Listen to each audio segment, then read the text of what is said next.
Hello everyone. In this tutorial we are going to discuss one new topic, that is use case diagram and class diagram.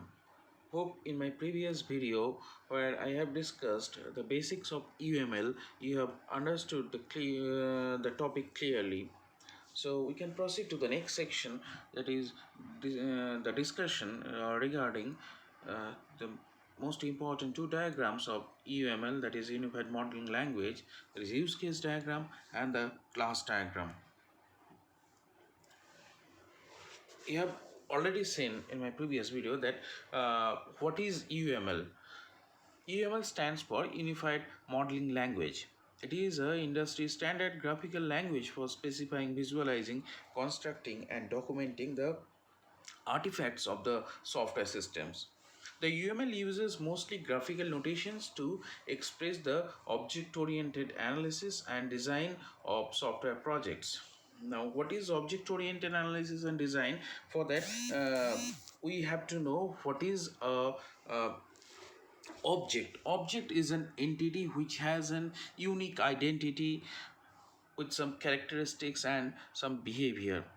Now, another way we can say that object is an instance of a class. So, uh, what is a class and what is object? Let us take an example.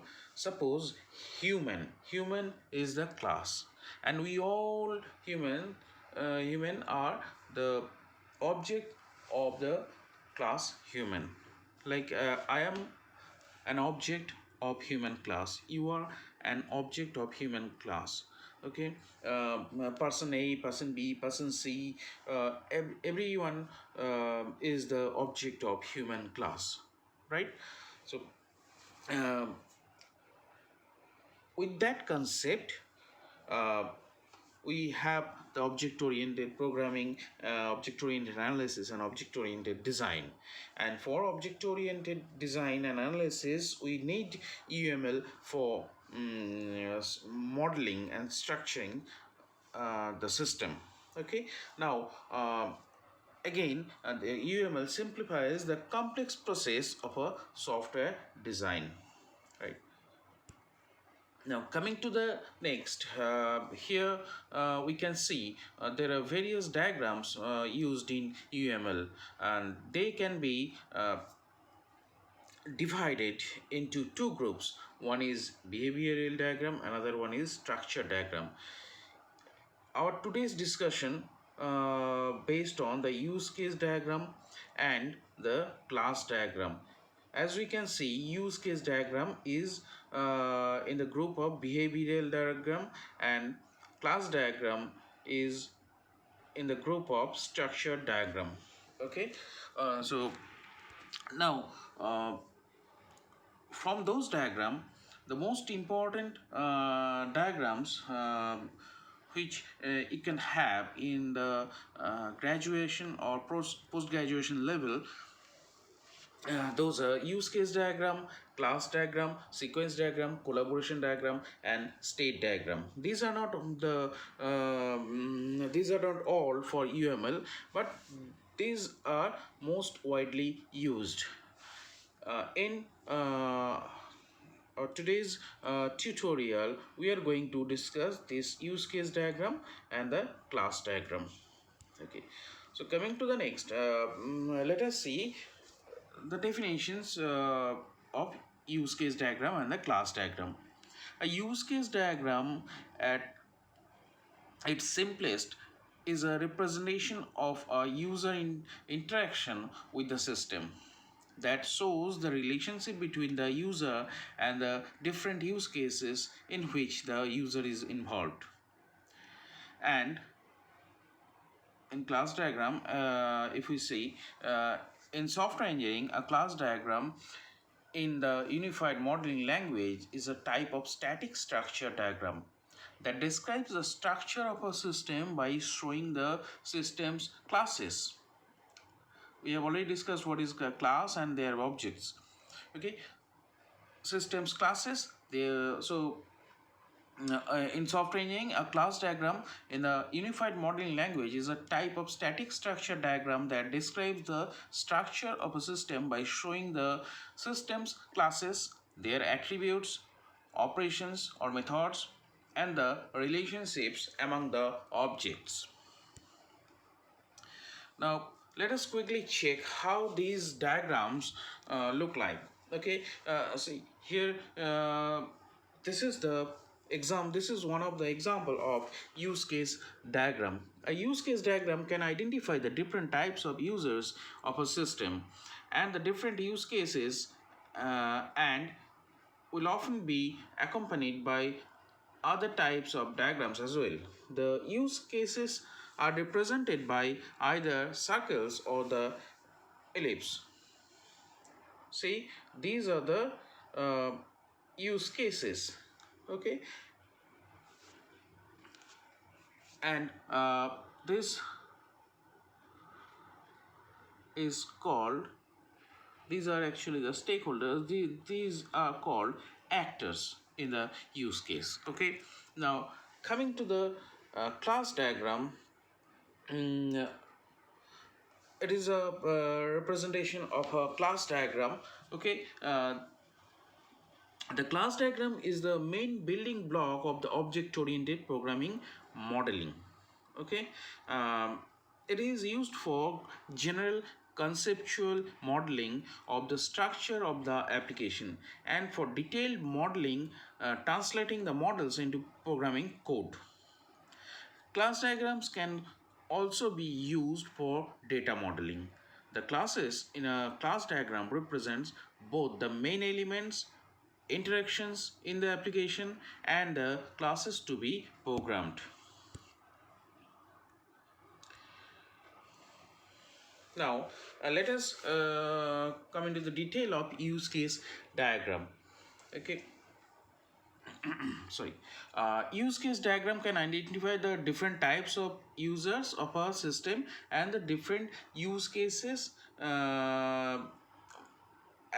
Use cases, also the actors. Okay, the use cases are represented by either circles or ellipses. Okay, now use case diagram used for describing a set of user scenarios.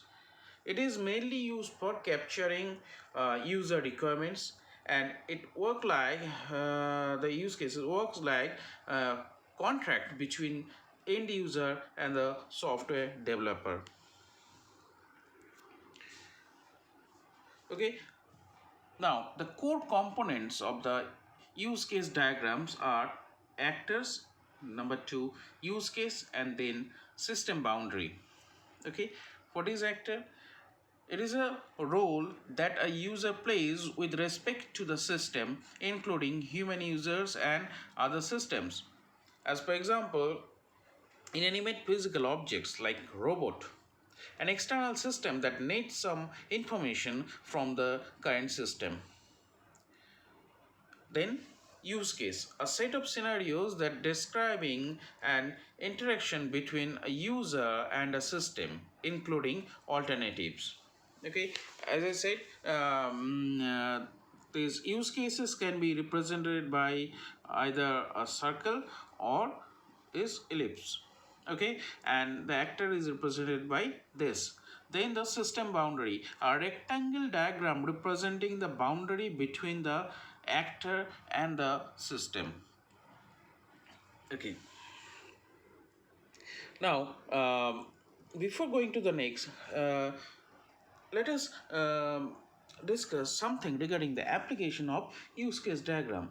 While a use case itself might drill into a lot of detail about every possibility, a use case diagram can help provide a higher level view of the system. It has been said before that use case diagrams are the blueprints for our system. They provide the simplified and graphical representation of what the system must actually do. Due to their simplistic nature, use case diagrams can be a good communication tool for stakeholders. The drawings attempt to mimic the real world and provide a view for stakeholder to understand how the system is going to be designed. Now, coming to the next, this is a representation of use case diagram. Here we can see there are three actors. One is client, another one is employee, and then the other one is supervisor. Here we can see the rectangle. This rectangle is the boundary, okay, system boundary. All the use cases, here are three use cases we can see, that is borrow, order title, and fine remittance. So these three use cases are inside the boundary. Okay, it is a generalized description of how the system will be used and provides an overview of the intended functionality of the system. See, all the operations are represented by the use cases. Okay, so there are three operations. All these operations should be inside the boundary. Always remember, they should be inside the boundary, and the actors should be outside the boundary who will directly interact with the system. Okay, now in use case diagram some relationships are there, okay, between the actors and the use cases. Like see, from actor to use case, or from use case to use case, there will be the communication, okay, or the relationship. Those relationships can be described by the following. This is association, communication between an actor and a use case represented by a solid line. You can say this is a solid line. Now generalization, relationship between one general use case and a special use case used for defining spatial alternatives, represented by a line with a rectangular arrow head toward the parent use case. Okay, see, this is the example of, this is a representation of generalization. Okay, now we can see an example of use case diagram. Okay, here the pay bill is a parent use case, and the bill insurance is the child use case. Okay, so it is a parent child relationship and it is represented by generalization. Okay, I hope you can see this pay bill and this bill insurance.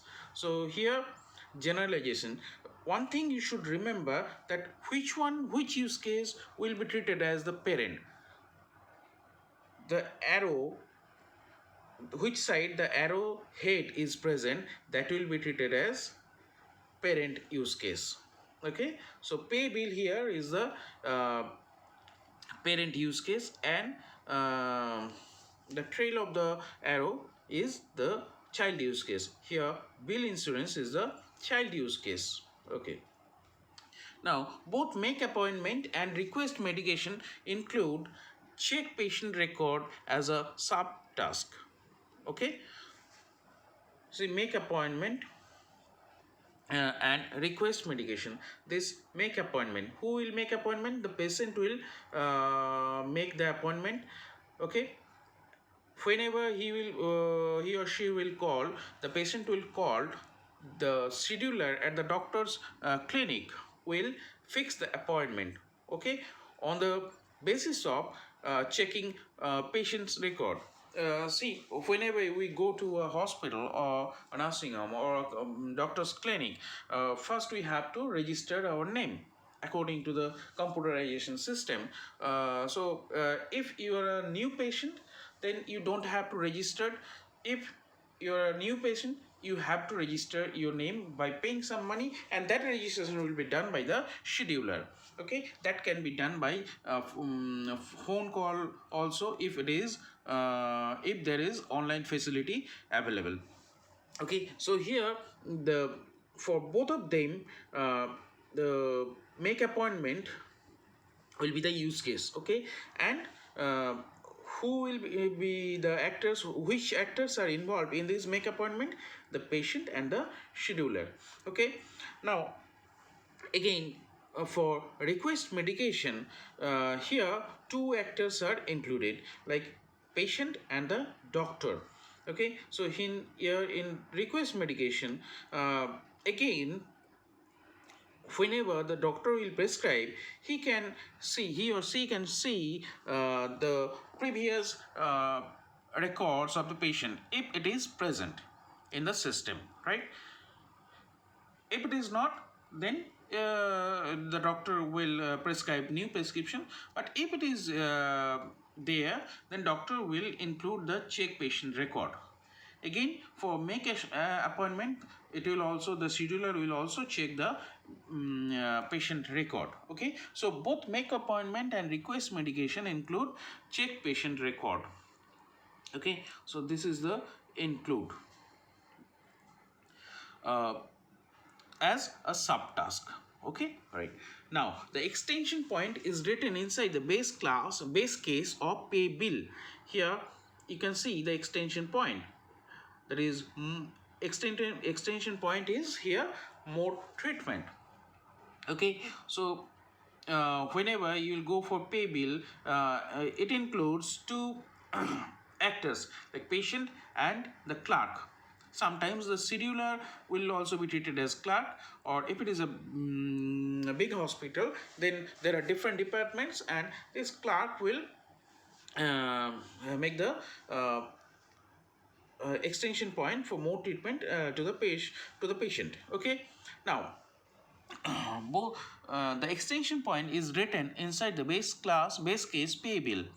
The extending class defer payment, this defer payment. Okay, the extending case defer payment adds the behavior of the extension point, and that will be given as a extend arrow.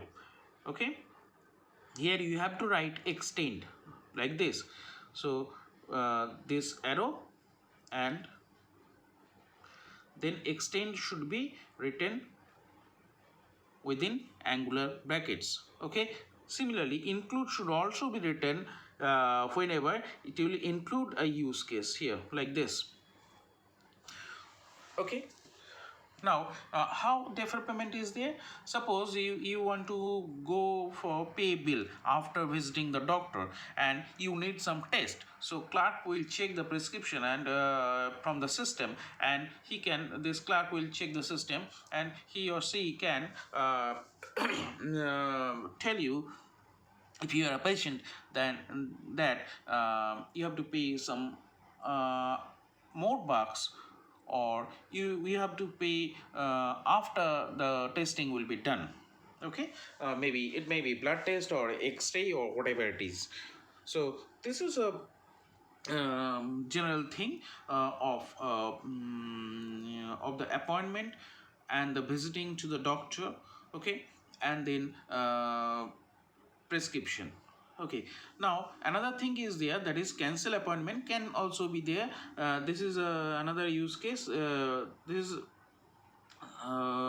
patient and scheduler are both of them are involved in this use case. Okay, now one thing you should remember further, that the system should have a name. Okay, and that should be written at the top of the rectangle.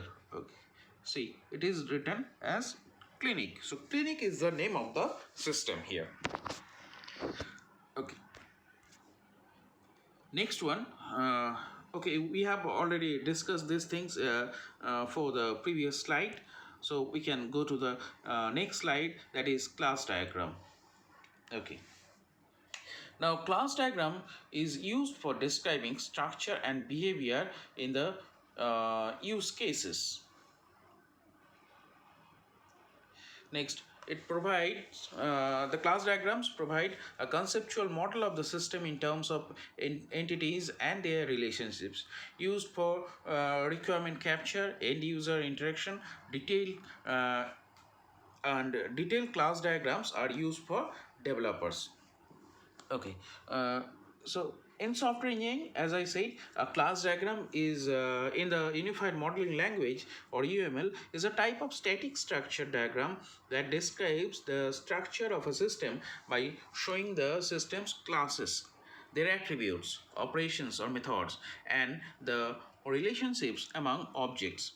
The class diagrams is the main building block of the object-oriented modeling. It is used for general conceptual modeling of the structure of the application and for detailed modeling, translating the models into programming code.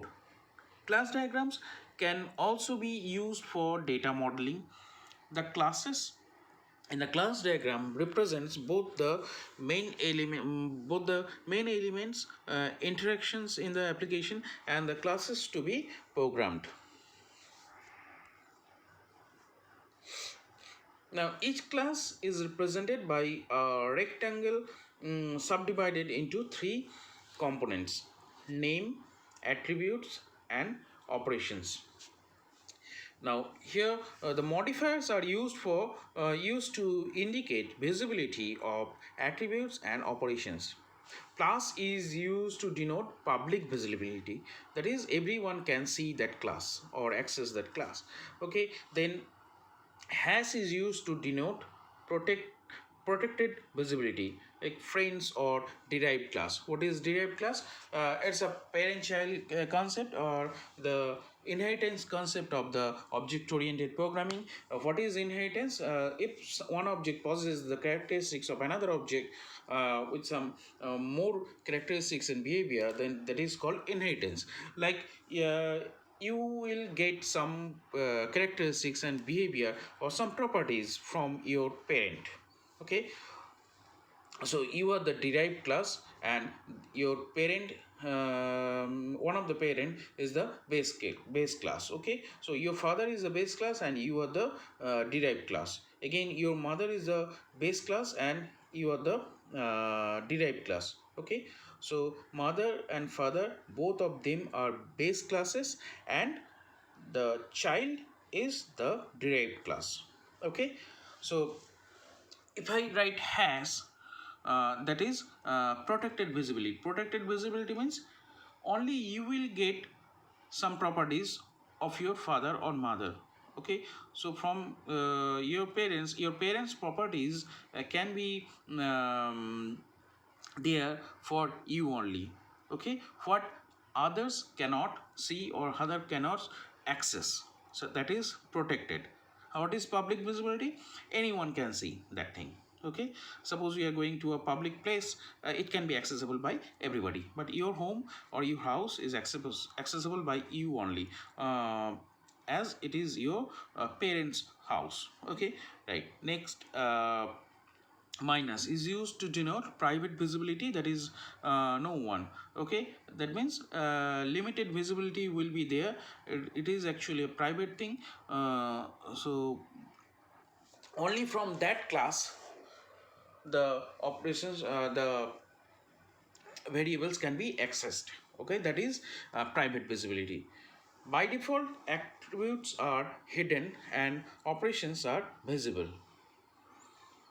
Okay, and there is another thing, that is a package, and package is denoted by this tilde sign.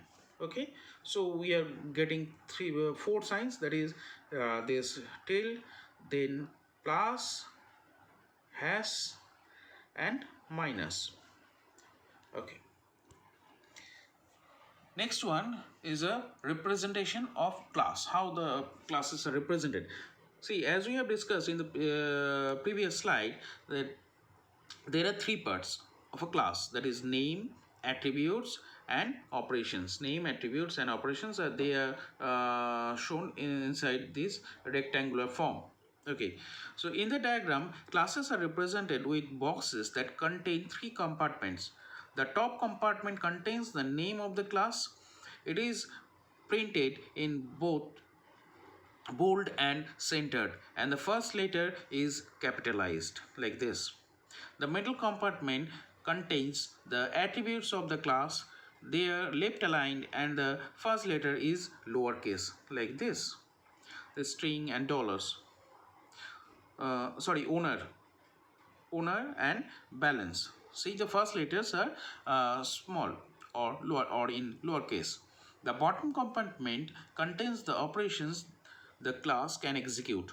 They are also left aligned and the first letter is lowercase here. Okay. Next one, um, the object-oriented relationships. There are two kinds of relationships in object-oriented relation. That is generalization, that is parent-child relationship we have already discussed, and association, like student enrolls in a course. Then this association can be further classified as aggregation and composition. Okay, what is aggregation and what is composition? We are coming to this in next slides. Okay, now here the generalization is represented. So here first we can see uh, generalization expresses a parent-child relationship among related classes and used for abstracting details in several layers. So this is a supertype, these two are subtypes. Okay, these two are actually derived classes and this supertype is the parent class. Okay, so here in this example, customer is the parent class, regular customer and loyalty customers, they are child classes. Okay, and inheritance is shown by this arrow. Okay, next this can be shown by this, or it can be represented by separate arrows also. Coming to the next, this is association, represented relationship between instances of classes. Student enrolls in a course. Courses have students. Courses have exams, etc. Then association has two ends: role names, that is enrolls, and multiplicity. One course can have many students. And then navigability, unidirectional or bidirectional. uh, let us check this slide for describing the multiplicity and roles. So here we can see there are two classes, university and a person. Okay, what is the role for this person to the university? It is student. It can be either student or it can be a teacher. There can be other rules also, like other staff members or admin staff member. Let us concentrate or take this example for two roles only. So it is student and the teacher. These are the name of the role. Okay, now university is acting as the employer for the teacher.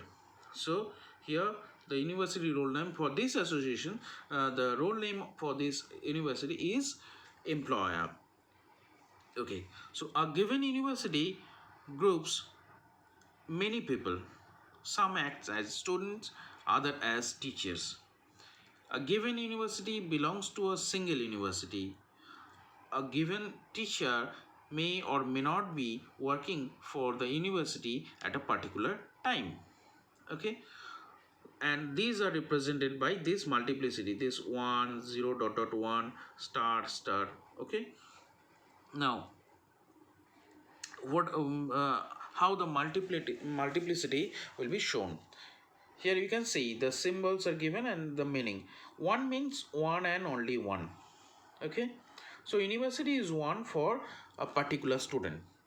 Okay, one student, as we know, one student can enroll in only one university at a time. So here university will be one. What is star? Star is the from 0 to any positive integer. Okay, so university can have 0 student to multiple number of students. Okay, next one, 0 dot dot 1, that is 0 or 1. Here one university can be treated as 0 dot dot 1, that means 0 or 1. So whenever it is a teacher, the teacher can be employed in that university or may not be employed. Okay, now m dot dot 1 means from m to n. Okay, natural language. Then star we have already discussed. 0 dot dot star, that means 0 to any positive integer. 1 dot dot star means from 1 to any positive integer. Okay, now here as a teacher, why star is there? It is from 0 to any positive integer, because one university can have only zero, can have 0 student or 0 teacher, as well as many students and many teachers. Okay, so these are the multiplicity and roles used for class diagram. Now this is representation or example of a class diagram. Here you can see multiple classes are given. Okay, now see, all these classes will have three parts. Okay, all these classes will have three parts. First one is the name, the class name, then the sorry, class attributes, and then the class operations. Okay, in simple way we can say that the attributes are the variables used for a particular class. Okay, the name is just the class name, and then the operations mean the method or the functions used in a class. Okay, see, for all these association or generalization, the for these associations the multiplicity values and the rows name are given. Also it is given as generalization. So a class diagram will represent the communication or the relation between different classes in a system. Okay, you can also give constant here. Okay, I hope you can understand very clearly from this class diagram.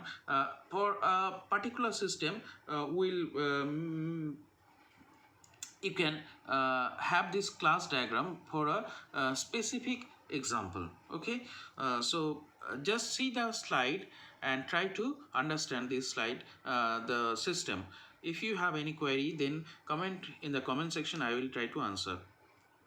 Okay, now coming to the next, okay, this model is not that much important, we have already discussed. Now coming to the next, that is object oriented relationship aggregation. Okay, as we have seen that association can be there can have two parts, that is aggregation and composition. So first of all, we will discuss regarding the aggregation. So aggregation is a container containee type of relations. Okay, it expresses a relationship among instances of related classes. It is a specific kind of container containee relationship. It expresses a relationship where an instance of the container class has the responsibility to hold and maintain instances of each containee class that have been created outside the auspices of the container class. Aggregation should be used to express a more informal relationship than composition expresses. That is, it is an appropriate relationship where the container and its containees. Aggregation is appropriate when container and containee both have no spatial access privileges to each other. Like here in this container relationship, in this example, bag which contains apples and milk. See, here apples and milk do exist without the bag, or can exist without the bag.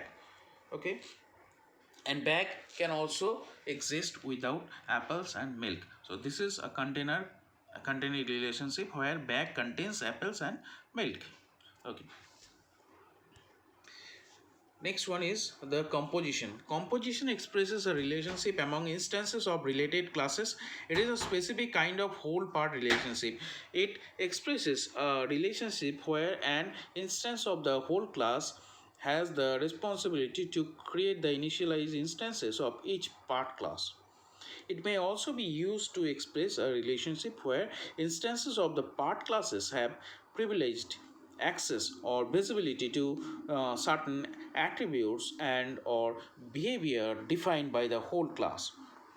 Composition should also be used to express relationship where instances of the whole class have exclusive access to the control of instances of the part classes. Composition should be used to express a relationship where the behavior of part instances is undefined without being related to an instance of the whole. And conversely, the behavior of the whole is ill-defined or incomplete if one or more of the part instances are undefined. See, here in automobile, take this example of automobile where engine and transmission, or maybe automobile here will get wheel. So these both of these, that is engine and wheel, cannot exist without the automobile. Okay, so it is whole part relationship. And also automobile cannot exist without the engine or without any of them, like without engine or without wheel, automobile does not exist. Okay, so like a bike cannot run without engine, also the bike cannot run without wheel. Again, the wheel, if it is not attached to the automobile, it has no value. Like again, the engine, if it is not attached to the bike, it has also no value. So this is a whole part relationship. Okay, so if uh, they need to exist, they should be bounded together. Okay, so it is a whole part relationship. Now aggregation and versus composition. Composition is really a strong form of aggregation. Components have only one owner. Components cannot exist independent of their owner. Components live or die with their owner. It is in case of composition. As for example, each car has an engine that cannot be shared with other cars. And aggregation may form a part of the aggregate but may not be essential to it. They may also exist independent of the aggregate. Apples may exist independent of the bag. Okay, so these are all from my part regarding the use case diagram and the class diagram, and for developing those slides I have taken help from these references. These are very good, these are very helpful. If you want to read further, you can go through these references. Some slides are directly taken from these slides references for developing this tutorial. Really helpful to them. Okay, and if you have any question, you can comment in the comment section. I'll try to answer. And for more videos or more tutorial, just subscribe the channel and click on the bell icon for getting quick notification. Thank you.